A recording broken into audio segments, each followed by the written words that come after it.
You're listening to Shane Hall of the Open Floor Podcast, part of the Housecats Podcast Network, home to The Night Shift, Dealmakers, and more podcasts that aim to entertain and bring you stories worth telling. Coming up, we're diving into the chaos, consolidation, and competition redefining real estate.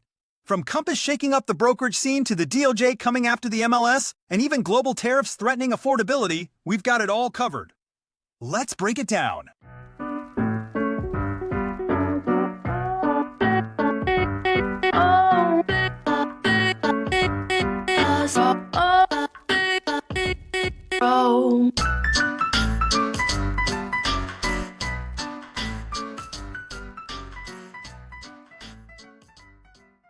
Hey everyone, welcome back to the Open Floor, the podcast where we unpack what's happening in real estate, why it matters for you, and whether you're a seasoned agent, a curious investor, or just someone trying to keep an eye on the market, this episode has something for you. Today, we're breaking down the biggest stories shaping real estate that happened in April of 2025, from brokerage consolidation and MLS controversy to commission shakeups, Zillow versus Compass drama, and even global tariffs threatening some affordability. So we got a lot to talk about. I'll try to keep it informative, add a little bit of opinion, but make sure that you leave with clarity on what's changing and what to watch for next. So let's get into it. We're going to start with the broker battle. Compass, Long & Foster, Washington Fine Properties, Sotheby's, some big-ass power grabs in D.C. Let's start with what might be the biggest business move in residential real estate this year. Compass is reportedly in talks to acquire HomeServices of America. That is a Berkshire Hathaway-owned parent company of Berkshire Hathaway, HomeServices, and Long & Foster, and whatever other subsidiaries of those companies are under that Berkshire umbrella. Now, if that name sounds familiar, it should. Long & Foster is a giant in the Mid-Atlantic, especially in D.C., Maryland, and Virginia markets. It started in Northern Virginia. In 2023, they closed over $6.6 billion in sales volume in the DC metro area alone. So if Compass closes this deal, which if it's going to happen, chances are it'll probably happen at the end of this year, it would control close to $20 billion in regional volume. That's fucking huge. That's huge. This isn't happening in a vacuum. Compass just acquired a couple months back Washington Fine Properties. That's one of the top luxury brokerages in the area and in the country. So clearly, they're trying to stack the deck to dominate every tier of the market. So whether it's that luxe space, that mid-tier space that most clients fall into, that we work with, or even the lower end, it doesn't matter. Compass is buying up brokerages at a time where things are tight. There's uncertainty. This isn't just about volume. What I think this is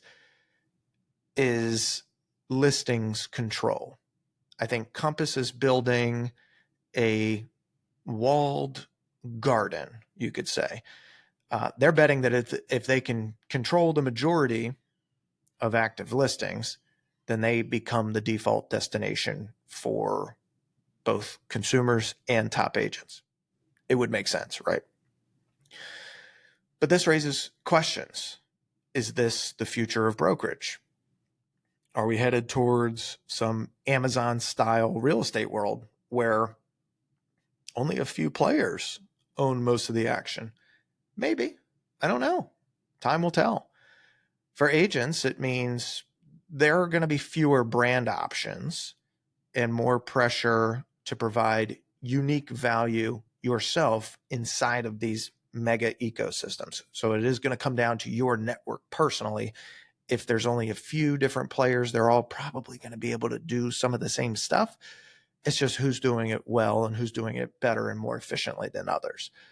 For consumers, it might streamline the experience, right? That's the hope.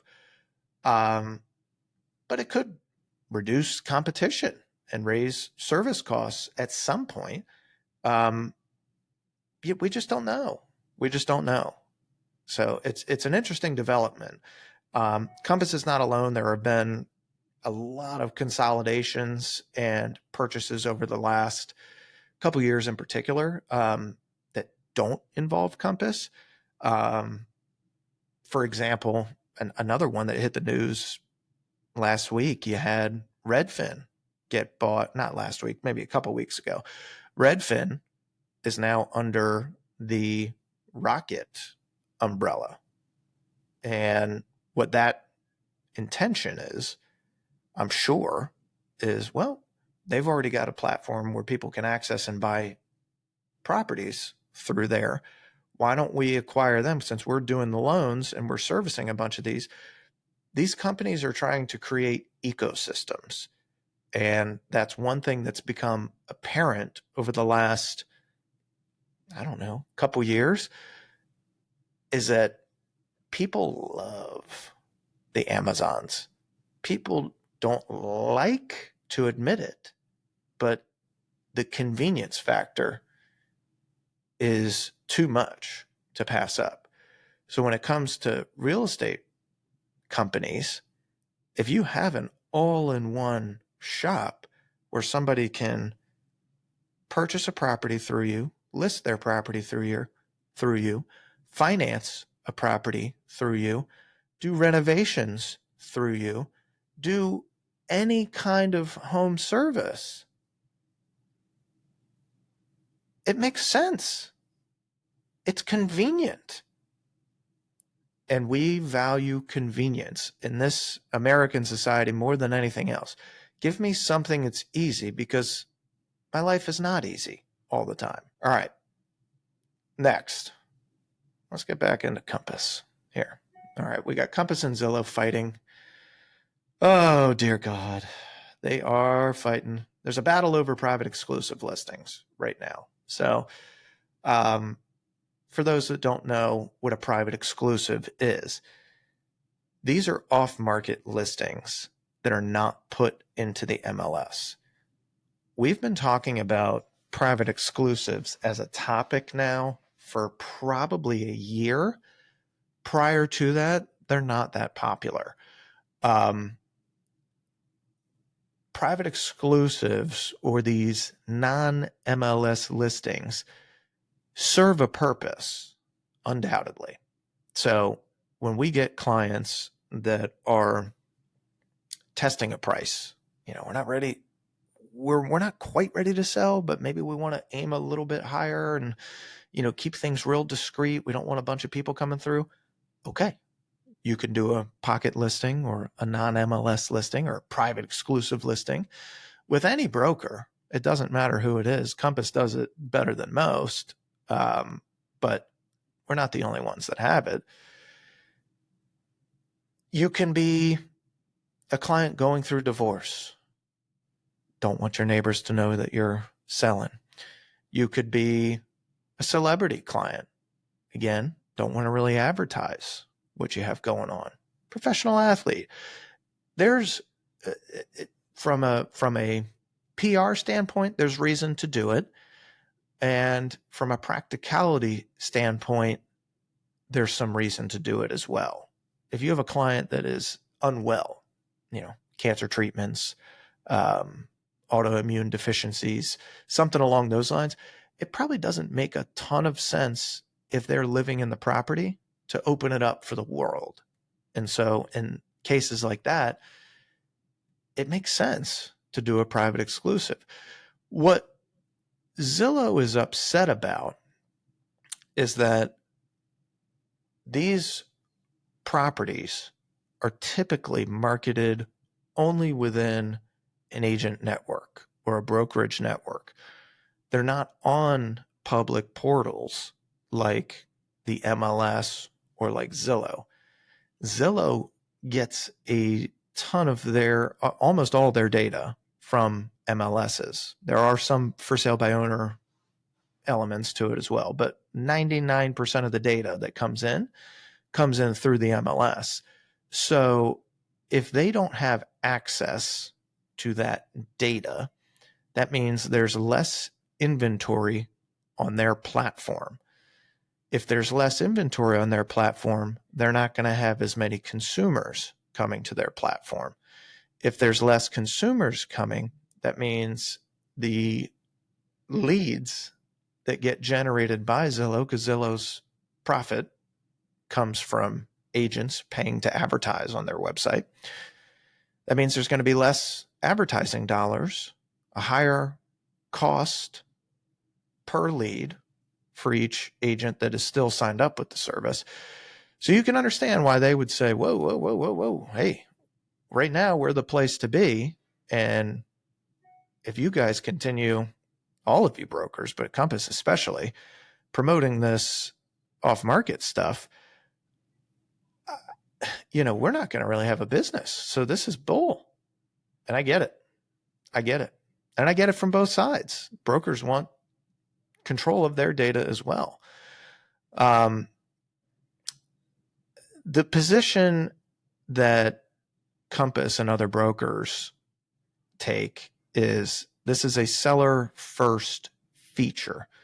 Gives the seller a little more control, a little more discretion, the ability to test pricing before going public.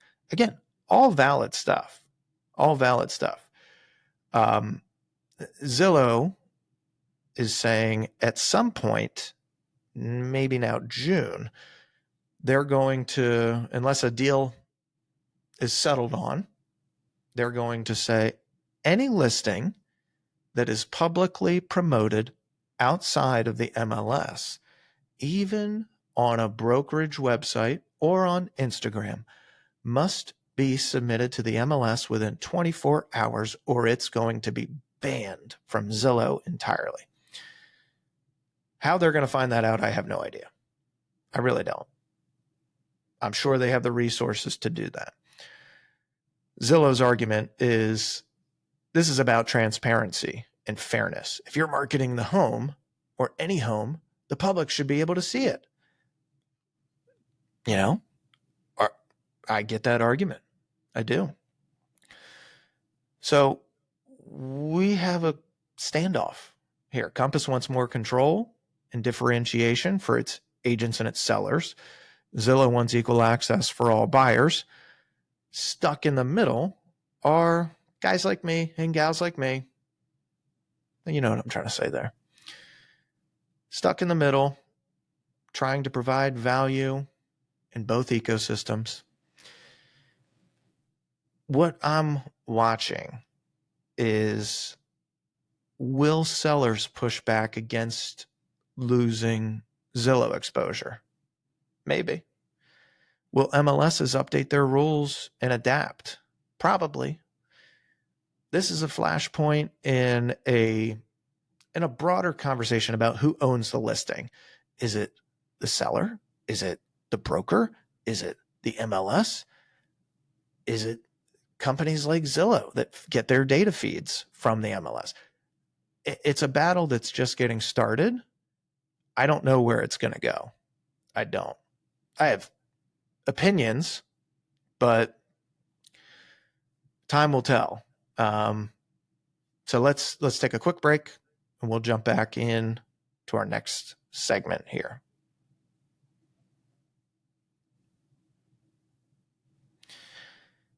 All right.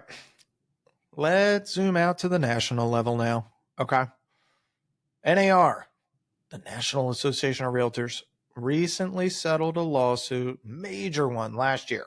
We've talked about it on a couple different podcasts before, and I'm sure you guys have read stuff in news articles, but this was a lawsuit that settled for $418 million. Whoa, it's pretty big number. Biggest rule change that came from that: MLSs, no matter where they are in the country, can no longer display buyer agent commission offers. So before this policy was instituted, you used to be able to advertise on the MLS, hey, I'm the listing broker. I'm willing to pay X amount to a buyer broker if they bring me a ready, willing, and able buyer. Pretty fucking straightforward, right? Am I missing something? I must be missing something. Now, they don't want you to do that. Now you have to call and ask, hey, are you compensating? Now you've got to submit more forms, which is exactly what we needed. We needed more forms. 50 pages wasn't enough. Let's add a few more. You know, I'm not a proponent of this policy. I don't like it, frankly. But you know, there's a lot of things I don't like, and we got to do it anyways. So it seems like it's, you know, something that wouldn't affect consumers, right? Wrong. For decades, sellers covered both sides of the commission. That's just how it worked. Okay. Now, buyers need to negotiate and pay their own agent fees directly in some cases. This depends on where you are in the country. Around us, most things are status quo. They're operating as normal. There is no set commission, but there's numbers that you see more often than not, and sellers in most cases are paying that commission.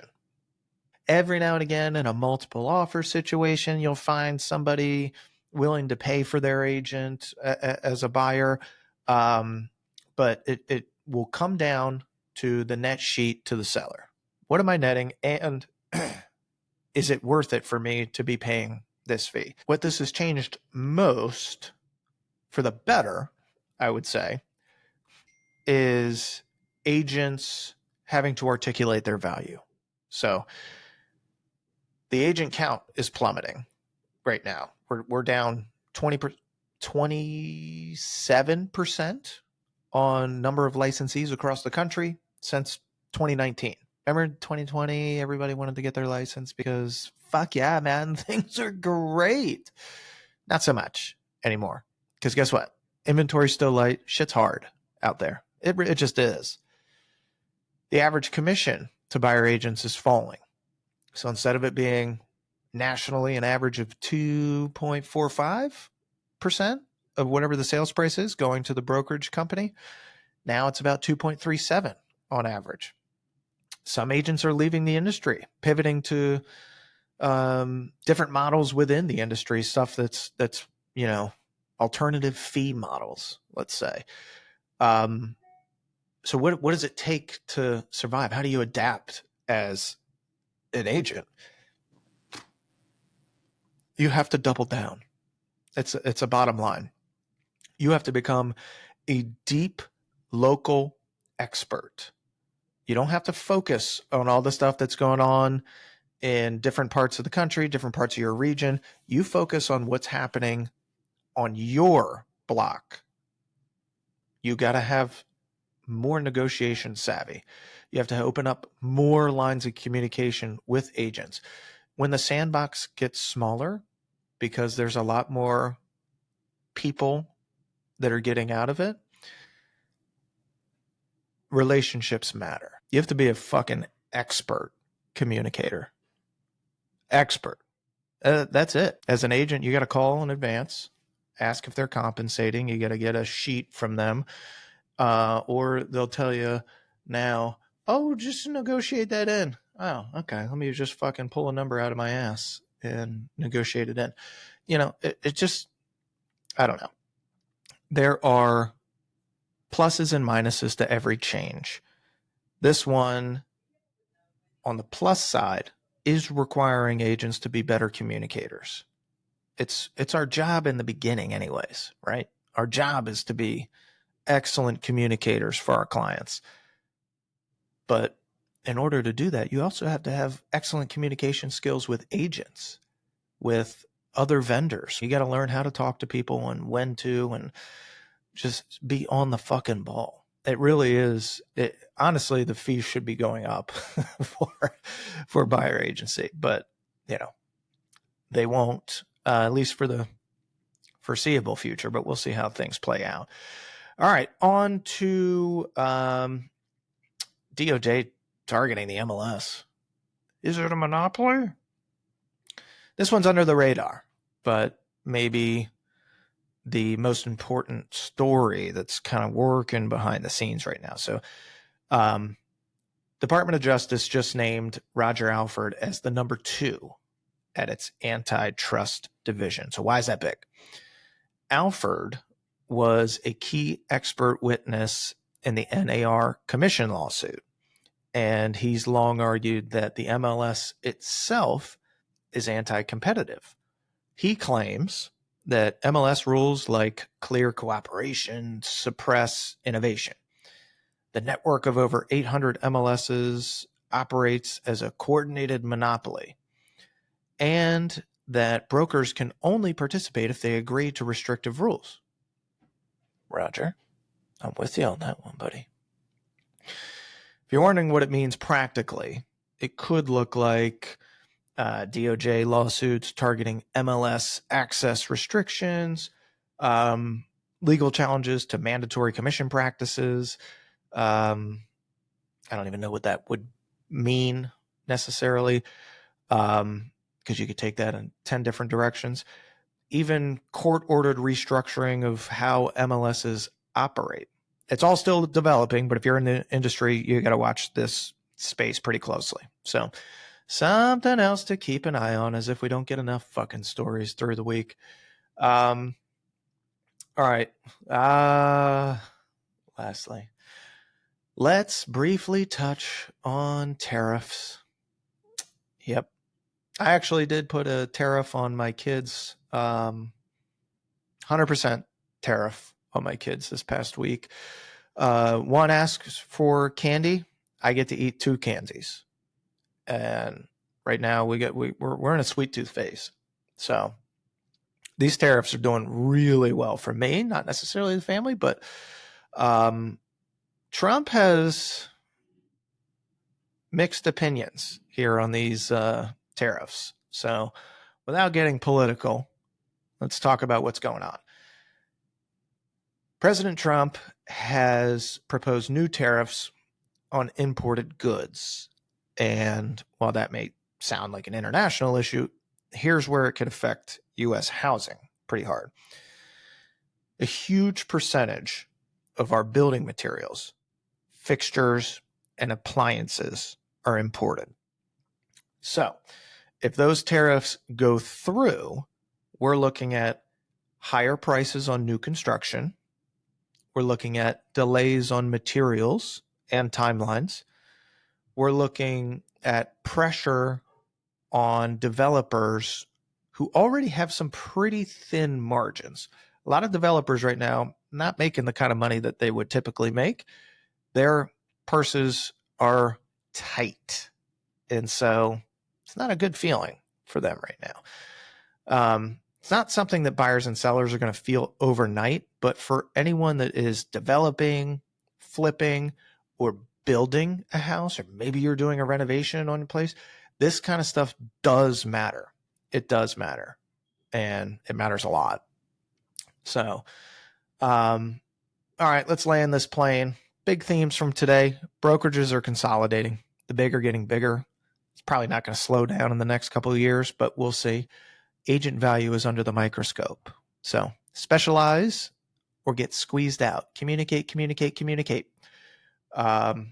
Listing control is a new battlefield. All right, whether it's MLSs, Compass, Zillow, whatever, the fight is on. The DOJ is not backing down. In fact, it's ramping up, and global economics matter. I know that they're fucking boring stories most of the time, and nobody wants to pay attention to them. God, I'd rather watch sports. Same here, all right? But they're not just about trade. These are about cost of living. So cost of living goes up, demand starts to slow a little bit, So something to keep an eye on. All right. If you get value from this episode, please subscribe, leave a review, share it with a fellow agent, an investor, or a real estate nerd. And don't forget to check out more insights and listings at housecats.co or follow us on Instagram at housecatsre. Thanks for listening. This is Open Floor. I'll see you next time.